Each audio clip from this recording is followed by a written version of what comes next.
A warm welcome to all the listeners of Sreepada channel. Today we shall be listening to stories based on Bhagvadgeeta. This shall be available in Telugu as well as in English in the second half part of this audio. Namaskaram. My name is Geeta Ashrit. My name is Akshaya. We are going to say a Bhagvadgeeta Sloka for Sri Shravanam audiobooks. Dukheshvanudvigna manaha sukheshu vigata spruhaha vitaraga bhaya krodhaha sthitadhir muniruchyate yatato hyapi kaunteya పురుషస్య విపశ్చితః ఇంద్రియాణి ప్రమాథీని హరంతి ప్రసభం మనః.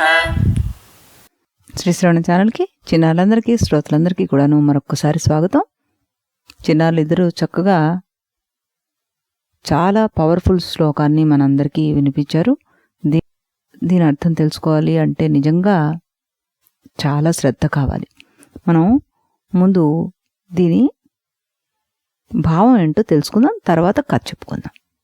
దుఃఖాలు కలిగినప్పుడు కుంగిపోకుండా, సుఖాలు కలిగినప్పుడు పొంగిపోకుండా, ఈ రెండింటినీ అధిగమించి పొంగులు కృంగులు లేని సమబుద్ధితోటి అనురక్తి, భయం, కోపం మొదలైన ఉద్రేకాలను విడిచిపెట్టగలిగిన వాడిని స్థితప్రజ్ఞుడు అంటారు అంటూ శ్రీకృష్ణ పరమాత్మ అర్జునుడికి చెప్తున్నాడు అనమాట. అంటే మనకి ఎప్పుడైనా దుఃఖం వస్తే కుంగిపోకూడదు, ఇంతేనా బతుకు, ఇలాగే అయిపోతుంది ఇలా అనుకోకూడదు. అలాగే సుఖం వచ్చినప్పుడు నన్ను మించిన వాడెవరు లేరు అంటూ వెర్రవేయకూడదు.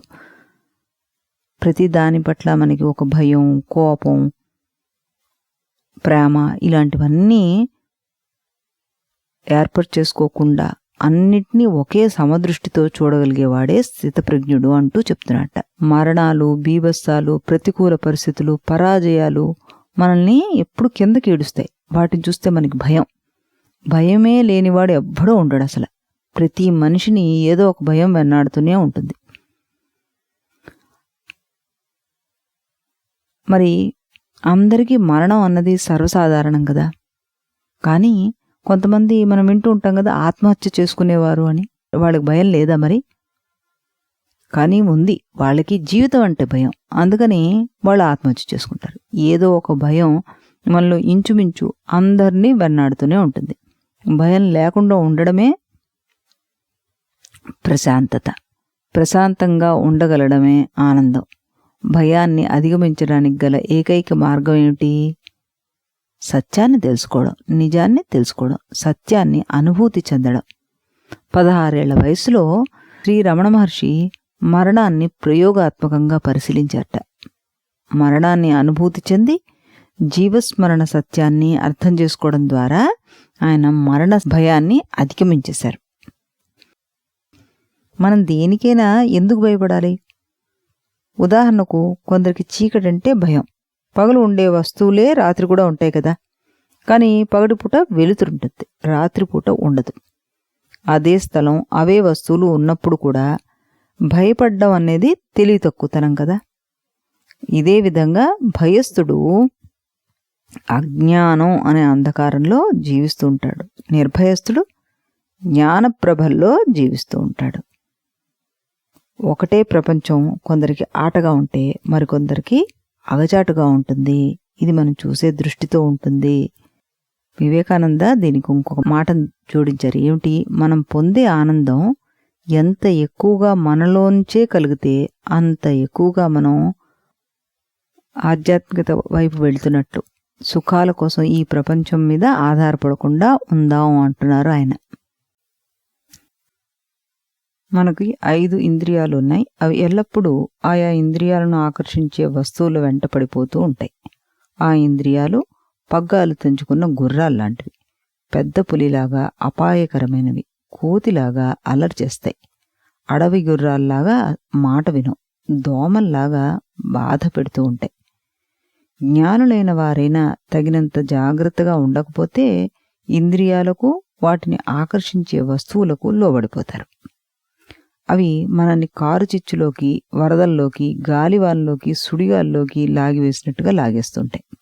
ఈ 5 ఇంద్రియాలు స్వాధీనంలో లేనప్పుడు అది బ్రేకులు లేని మోటార్ వాహనంలాగా మనల్ని ప్రమాదాల్లోకి పడేస్తుంటుంది. పెద్ద పుల్లి అన్నిటికీ హాని చేస్తుంది. బుద్ధి లేని కోతి అపాయకరమైన వస్తువులతో ఆడుకుంటుంది. సగం కోసిన దూలపు చీలికలో కాలు పెట్టి కొయ్యమేకును ఊడబెరికి దానిలో నలిగి చనిపోయిన కోతి కదా మనందరికీ తెలిసిందే. ఆ కోతి చేతులారా అపాయాన్ని కొని తెచ్చుకుంది. మంటల వెలుగును చూసి ఆకర్షించబడిన మిడత ఆ మంటలోనే పడి మాడిపోతుంది. దృష్టి అనే ఒక్క ఇంద్రియంతోనే దానికి ప్రాణహాని కలిగింది. మరి మనిషికి 5 ఇంద్రియాలున్నాయి. అందుచేత అతడు మరింత జాగ్రత్తగా మసులుకోవాలి. అప్పుడే క్షేమంగా ఉండగలడు. ఇంద్రియాలకు స్వేచ్ఛనివ్వడమే మన బలహీనత. అదే మన బాధలకు మూల కారణం. ఇంద్రియాల నుండి స్వేచ్ఛను పొందడం ద్వారానే మనకి బలము, శాంతి కలిగిస్తాయి. దానికి స్వేచ్ఛను ఇవ్వకూడదు, దాని నుంచి మనం స్వేచ్ఛను పొందాలి. రామకృష్ణ పరమహంస మరొక మాట చెప్తున్నారు. నిరంతరం సాధన చేయడం ద్వారా కోరికల పట్ల ఉన్న అనురక్తిని విడిచిపెట్టవచ్చు. దాన్నే గీత బోధిస్తుంది అంటున్నారు. సాధన చేయడం ద్వారా మనిషికి అసాధారణమైన మనశ్శక్తి లభిస్తుంది. అప్పుడు ఇంద్రియాలను అణిచివేయడం కష్టం కాదు. కోరిక, క్రోధం మొదలైన వాటిని అదుపులోకి తెచ్చుకోవచ్చు. అటువంటి మనిషి ఒక తాబేలులాగా ప్రవర్తిస్తాడు. ఒకసారి తాబేలు తన కాళ్ళను లోపలికి లాక్కుంటే తిరిగి వాటిని బయటకు పెట్టదు. మీరు ఆ తాబేలును గొడ్డలతో ముక్కలు చేసి నరికినా సరే దాని కాళ్ళనది బయటకు తీయదన్నమాట. ఆ రకంగా మనం కూడాను బయట ఉన్న పరిస్థితుల నుంచి మన ఇంద్రియాలను నిగ్రహించుకోవడం కోసం, తాబేలు ఏ విధంగా తన్ని తాను రక్షించుకోవడం కోసం, ఆపదలు కదా బయట ఉన్నవన్నీ కూడా మనకి, అంటే ఆపదలు అంటే ఈ కోరికలు, కష్టాలు, వీటన్నిటి నుంచి చూసి మనం చెలించకూడదు అని.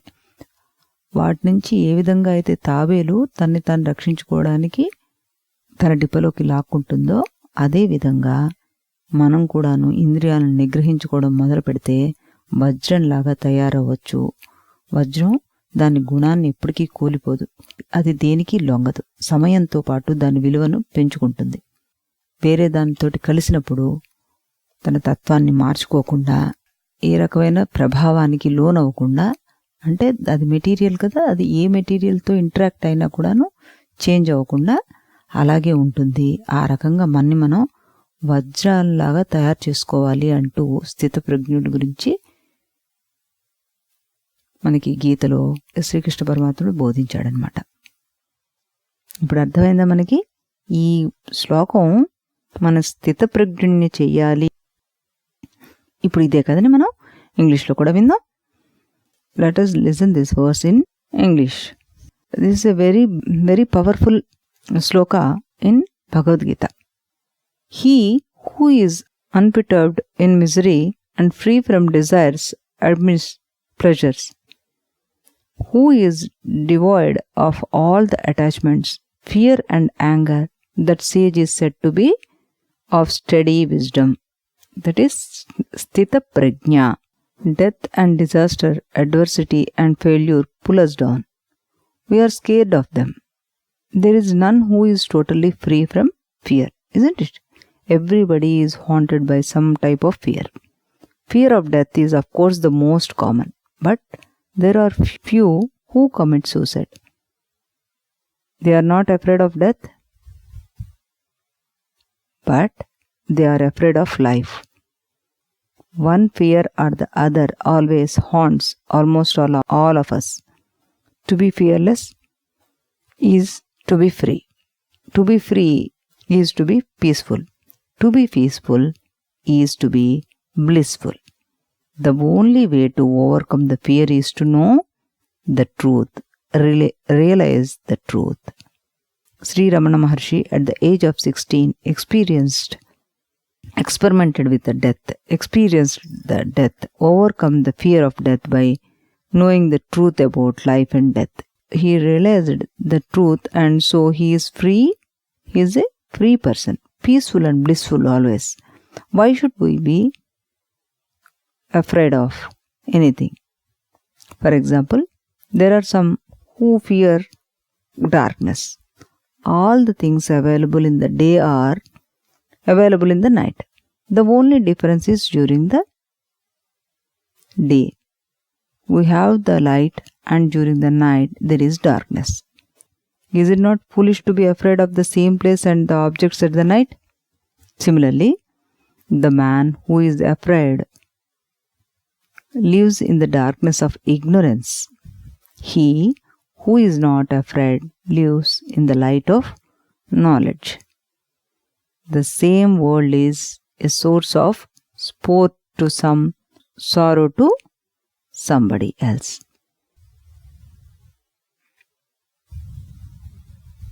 The more with our bliss is within, the more spiritual we are.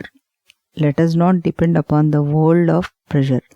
Those who are not attached to the doing things, they are called Sthita Prajna. We have 5 senses. They are always after the sense objects. The senses are like the unbridled horses, dangerous like the tiger, and mischievous like the monkey, uncontrollable like the horses, troublesome like the mosquitoes.